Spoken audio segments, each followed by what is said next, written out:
So maybe let's tune in first and then we'll start. So bring your palms together. The mantra is Om Namo Gurudev Namo. It means I bow to all that is, and I bow to the light, the essence within myself. It's kind of nice that way.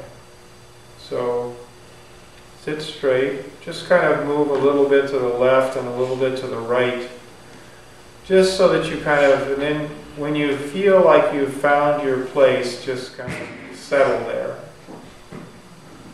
And then once you find that, then move a little bit forward and a little bit back until you feel like you've found your space.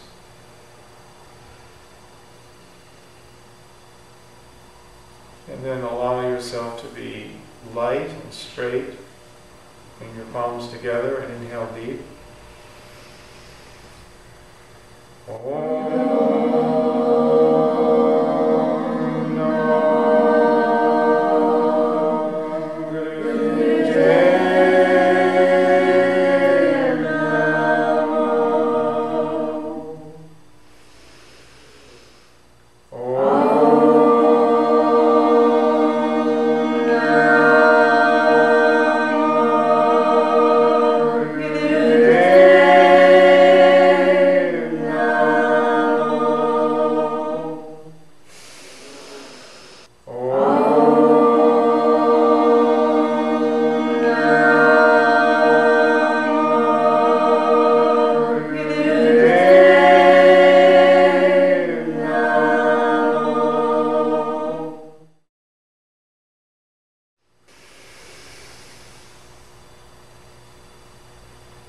And exhale. So this class is about the transition to Aquarian time and the kind of the energy that's available. That's like understanding how fortunate these times are that we live in and how easy the time can make it for us to make shifts and changes. And it's also about, in the way the class was described, was described as the yoga of you in relationship to others. So it's partly about the yoga of yourself and then how you can connect to others. And for me, that's really, really simple. For me, the yoga of you means the reality of you. It means just being real. It means being whole. Thank you. Mm-hmm. This morning we were talking about we were talking about this technique, this practice that was more prevalent in the 70s, and we used to call it primal scream, but it was the idea of getting your anger out. And it's very useful to, if you feel bottled up and you feel like your energy is bottled up, it's very useful to do something that allows it to release. But just because you release it doesn't necessarily mean that you're healing the situation. So we were exploring about, what it is like to actually heal a situation where you would feel angry and blocked up. And it would have more parts to it than just simply letting the energy out. For example, it would be like how it got to be that way. Let's say if you've got a pattern and you get into that state and then you release that energy, that it feels like a release. But then if an hour later or 2 days later or a week or 2 weeks or a month later, that same pattern arises and it results in the same type of energetics for you, then it's just going to go on repeating. So there's a certain value in facing your life, in being real, 100% real. And for me, that's what yoga really is. Yoga is the opportunity, the sensitivity, the information, the courage, the innocence to just be 100% real. Yogi Bhajan used to say that if you want to be a master, then you need to trust yourself 100%. Just think about that. That's not a very easy thing to do. I mean, I think about that sometimes. Because it really means really owning all the parts of yourself and being okay with that. And it's a very, very common thing to think in ill terms of yourself. Like, I have this habit. And it's kind of like owning it. Somehow I did something. In a kind of soft way. It's a little bit like a curse. Like I've got this curse. Everybody's got 7 curses at least. I've got 7 curses. My curses are, that kind of thing. And the idea, kind of the feeling can be that I'm somehow responsible for that. And Guru Nanak was very, very clear about that. He said, it's just in Spirit's will. You are as you find yourself in Spirit's will. And so, if you want to, you can take responsibility for, triggers you may have or shadow parts that you may have, in the sense that you feel like you must have set that in motion somehow, but how do you know? How do you know what was the origin of those things? And so, if you can, you have the opportunity to just take a little lighter approach. Okay, it is the way we find ourselves. It's just God's will. I mean, I'm here. And these are my things. And everybody has their things. But these are my things, and it's okay. It's just a little more friendly to yourself. So it's in that spirit that I think of yoga as being real, the science of being real. These people who experimented over the thousands of years of time that we've been talking about, with how to explore in that space of being authentic, of being, of facing their life, and of being able to navigate between a limited sense of self and an unlimited sense of self. And in terms of then connecting to the other, the way I think of that in the simplest possible terms is, let me connect to the God in me, let me connect to the God in the other person, connect to Gods. It's a very, very shorthand way of thinking what an alignment can be like in terms of relationship with another person. So I said that we are in a very fortunate situation. Some of you heard me talk about this the other day. You've all heard that song, the Hare song, this is the dawning of the age of Aquarius. Well, in astrological terms, yes, there's planetary configurations, and about every 2,000 years, somewhere between every 2,000 and every 2,400 years, there's a big enough shift so that you're in another sign. And we have now passed into the sign of Aquarius. Aquarius has different energy than Pisces. A very, very simple way of that we were taught to think, to kind of capsulize this, was in the age of Pisces, the motto was, I believe. And in the age of Aquarius, the motto is, I know. And the difference, think of the difference of it like this.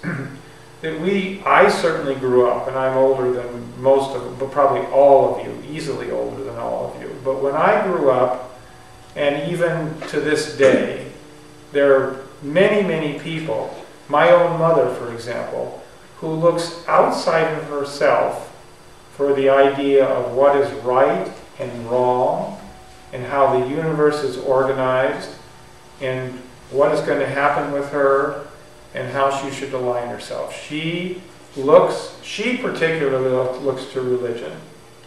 And many, many people look outside themselves for what they're being told is an order, is a way to believe, to have a comfort zone for how you fit into your life on the planet and with other people. And also what is a kind of a code of conduct or morality. And what Yogi Bhajan used to say to us is that in Aquarian times, that's all crumbling. People are going to have less and less interest in finding their belief system given to them by some kind of a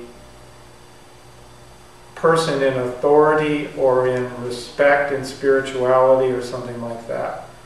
And people more and more are going to want to be able to verify and authenticate within themselves what they know. They're going to be less and less willing to feel in their guts that they know something and then have somebody tell them they really shouldn't do that because it conflicts with some other code.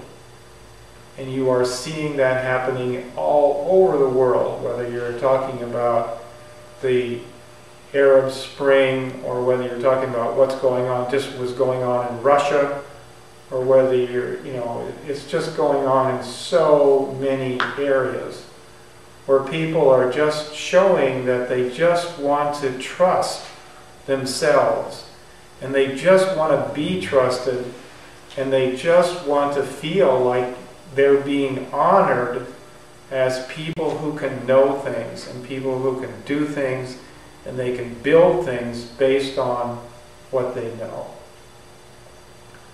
So we learned about this, Aquarian times, and it turns out that if you look more into the world of astrology, you'll find that by the winter solstice, the solstices are June 21st and December 21st. They're like, energetically, they're a little bit like triple full moons. They come up twice a year.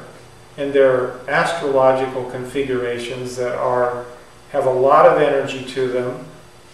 You can see one of them is December 21st. Does that have a lot of energy around December 21st? Yes, it does. The whole United States is just up 17 decibels to December 21st.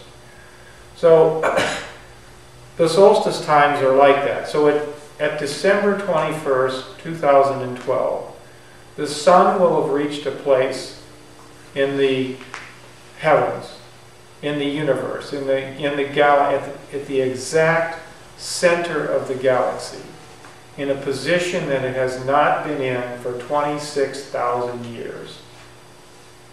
And that has a pulse to it. That has a magnetic impact. You know that the moon affects the tides. I mean, you trust that. I mean, sailors will tell you all about it.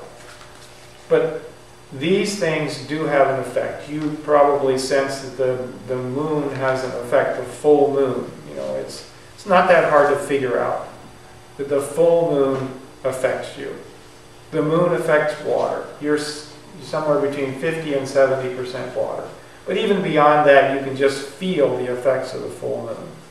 And you know that that's an auspicious time to be awake and alert and to use that time because it'll show you what's old and what's pushing up. Because if you feel at the time of the full moon, if you feel anxiety, that's a perfect time to turn and look and see what it is. It's like the universe gives us this time once a month. Things boil up and you can use it. But if you turn and use it and face your life, It's an amazing opportunity, and the solstices are like that too. So at December 21st, 2012, the sun will have reached this place. And that is the exact last day of the Mayan calendar. Now, a lot of people predict that, oh, that must be something dreadful is going to happen, and that's the end of the world. Those Mayans must have foreseen that that's the end of the world. I doubt it. I've lived through quite a few of these. You know, some group is talking about how the world is going to end. You know, I mean, it hasn't ended yet. I really doubt that on December 22nd we will be, whatever will be, ashes or something like that, or something. You know, I don't think so. I think we'll still be here, but I do think that probably what that represents is that an entire new 26,000 year cycle will start. So the reason that I'm telling you this story is because there is a huge amount of energy, and it is increasing, and it'll keep increasing. There's a huge amount of energy that's available. And with awareness and with navigation skills, you can use that energy to make the shift.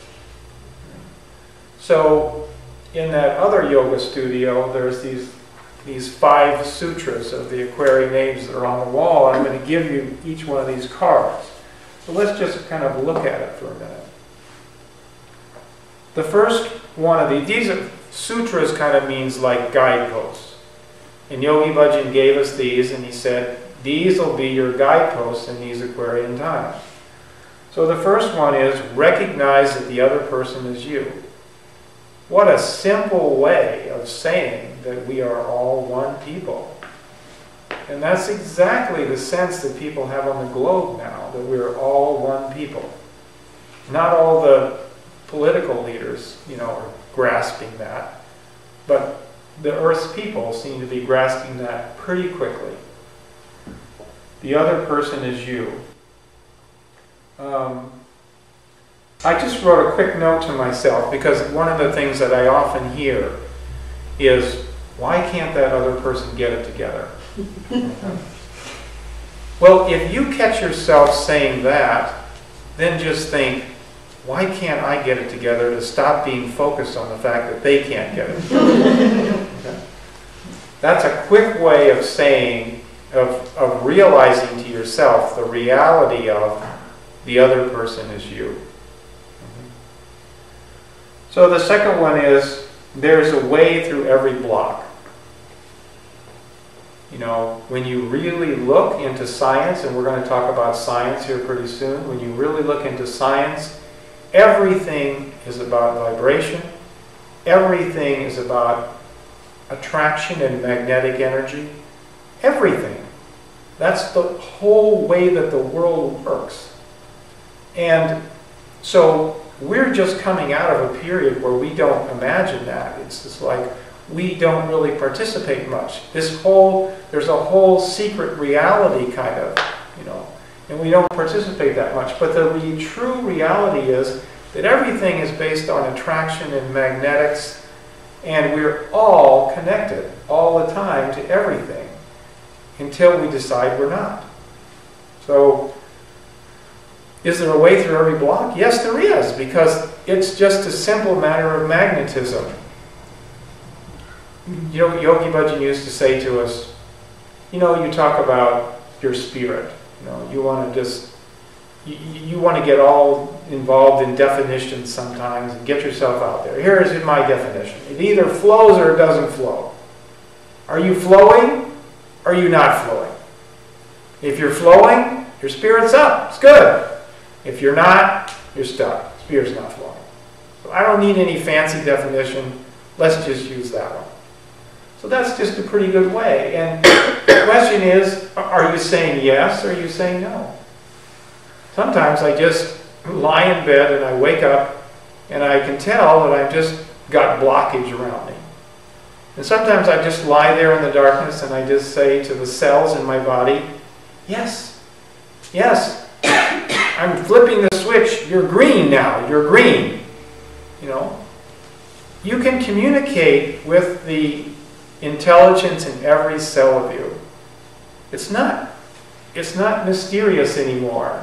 The science will verify to you that you can communicate with the essence of every cell and it will obey you. It will obey you. It will move in response to you. So you can just say, green light. Green light. Okay? So, is there a way through every block? Yes, there is. And the key is right in your hands. The next one is, when the time is on you, start and the pressure will be off.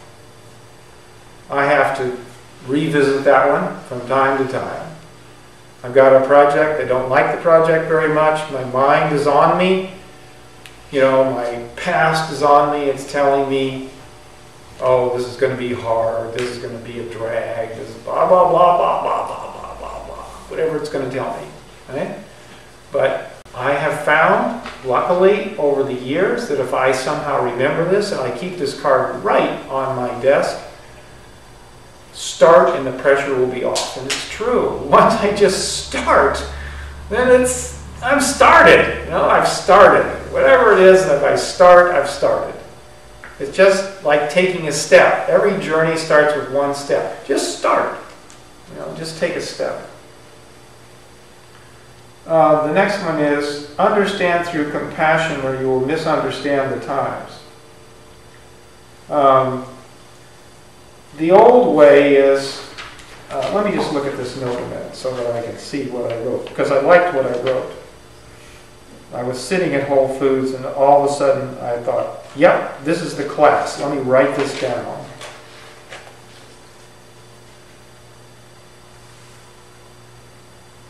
Okay. Understand through compassion or you will misunderstand the times. Here's the kind of the note that I made. It's very, very easy. It's very easy for me. I think it's very easy for my friends. I think it's very easy for almost all of us. You see somebody, you see what they're doing, and it occurs to you that it's not right. It's not good enough, it's not right, it's not something, and it's so easy to judge them. If you have children, it's very easy to judge your children. If you have a husband or a wife, it's very easy. And we don't have any men here. So if you have a wife, if you have a husband, it's very easy. If you have a mother, it's very easy, you know. And once you do take that snapshot and you in your mind frame it as that person is, they don't get it on this level. They don't get that. Okay? Now you've got that framed like that. You know? So you've got that box set up for yourself. And that is called judgment. And judgment is not Aquarian. Judgment is going to bring pressure because the times are changing. And if you're out of alignment with the times, you're going to feel pressure. And that's the times we live in. The times are just pressuring us. It's like the moon, the sun, the planets, the galaxy is pressuring us to like, drop it, shift, move, get light, get happy, get together. You're one people. Think different, okay? So just taking the bounce is going to take the pressure off and help all of us to be happier. So it takes a lot of discipline and it takes a lot of straightness and it takes a lot of being honest with yourself to be able to not judge, because it is really, really easy. It's so easy. You can just see a person in a supermarket and you can think, oh, that person is blah, blah, blah. Oh, that's, oh, blah, blah, blah. You know. Oh, there's an angry person on the street. Oh, that's blah, blah, blah, blah, blah, blah. so easy. And then that person becomes not a rich human being, that person becomes a framed snapshot. And then you become, a photographer who's out there taking snapshots, only those are moral snapshots. You've got people kind of configured. But what does that do to you? Then how do you feel if you really notice that, and you notice that you're doing this in relationship to other people? And I would suggest to you that it takes much more maturity. It takes real spiritual guts, discipline, and maturity to live in a different way. Because if you live in a different way, you've got to stay open and vulnerable. And that takes a lot more doing. Then you might say to the person, "Good morning, how are you? Nice to meet you." Something that starts a conversation. And I'm not here to tell you that I'm like great at this and doing this and I hope you do this. That's not true. That's not true, and I don't think that's what Aquarian teaching is, and I don't think that's what Aquarian living is. I have to learn this thing over and over and over and over and over. These habits are so ingrained that it just takes a while. But there's also such a thing as taking a first step, and taking steps and doing. Keep this on your desk, keep this on your bed table, keep it someplace, keep it on your altar, keep it someplace, so that you just have ways of reminding yourself, am I boxing in that child of mine? Am I boxing in that husband of mine? Am I boxing in that co-worker of mine? Am I boxing in that other student, my friend, or whatever?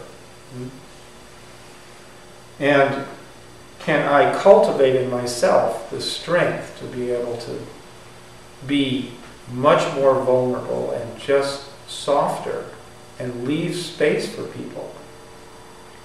And the last one is vibrate the cosmos and the cosmos shall clear the path. I think an easy way of saying this that we talked about is if you want the solution, vibrate at the frequency of the solution. If you want the answer, vibrate at the frequency of the answer.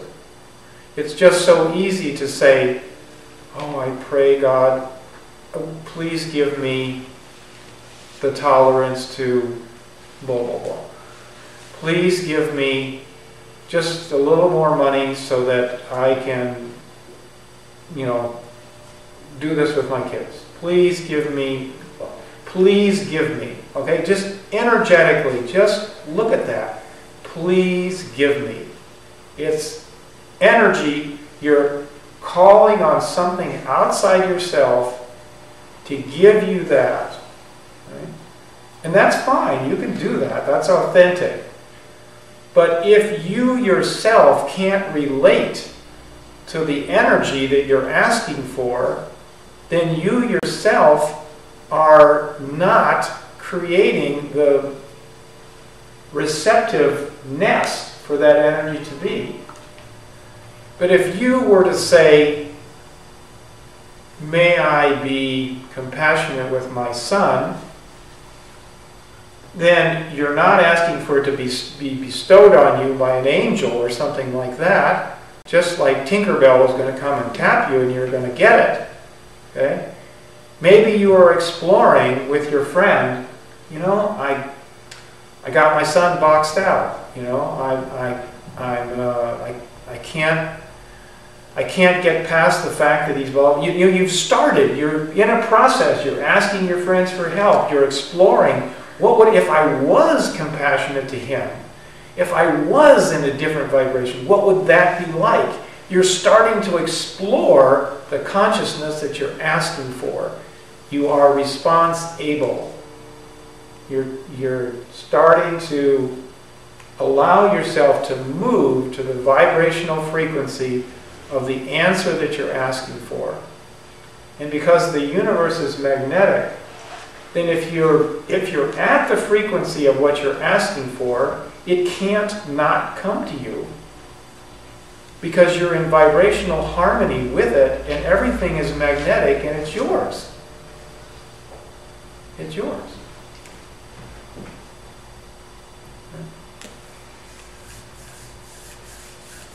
So I want to just tell you one more story, and then we're going to just do this yogically, okay?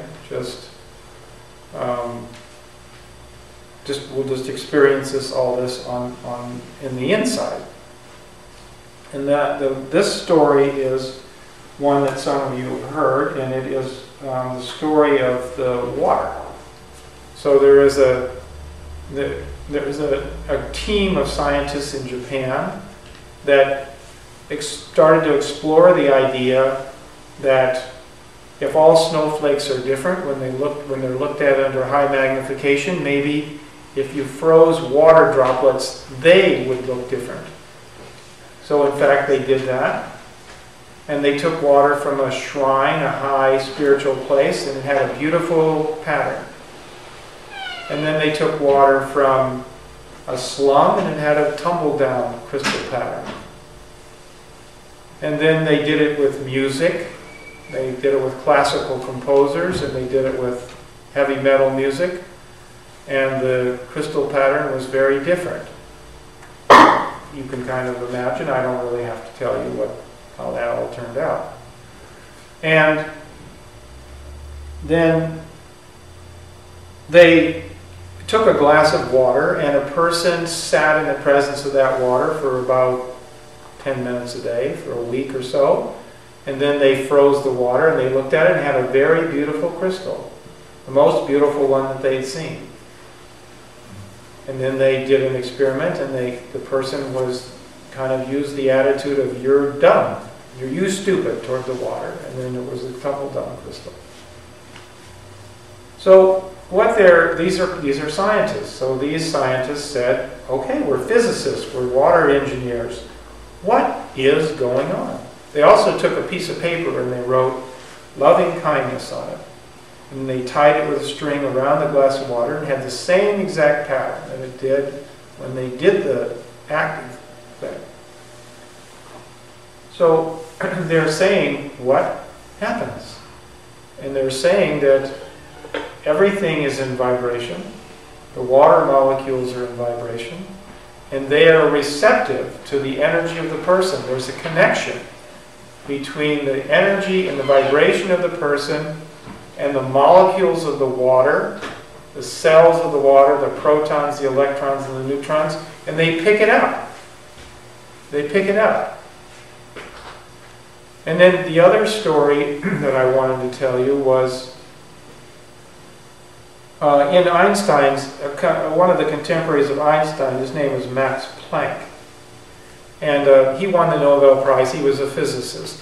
And when he won the Nobel Prize, he gave a talk. And in his talk, he said that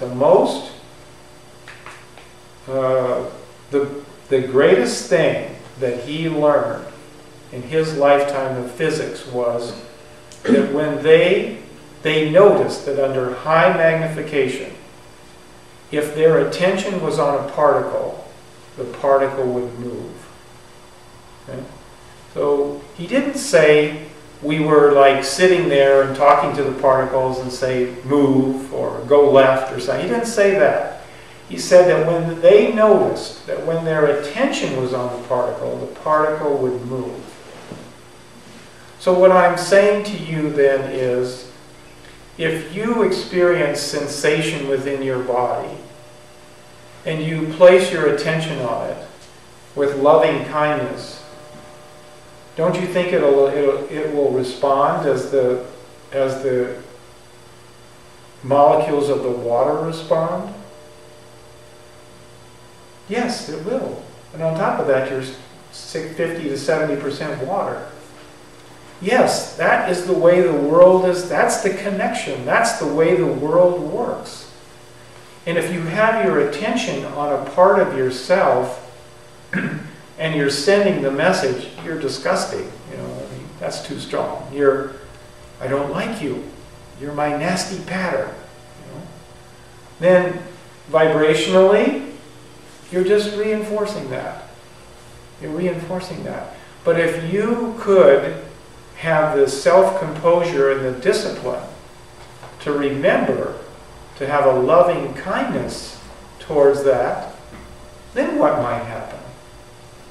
And could you be patient enough to give it some time so that even though you're trained to believe that it's not happening, and you want to just have the satisfaction of seeing it and having it happen quick. We're a nation of people who want it to happen quick. Will you have enough discipline? Will you have enough trust in reality? Will you remind yourself of reality enough to actually give yourself a chance to make this shift in these Aquarian times? And that's what I'm saying is available. It can be quick, it can be light, and it can take the pressure off if you can remember the opportunity that there is and work with things in a real way. Okay, so now this Kriya that we're going to do is called balancing prana and apana. So in the world of yoga,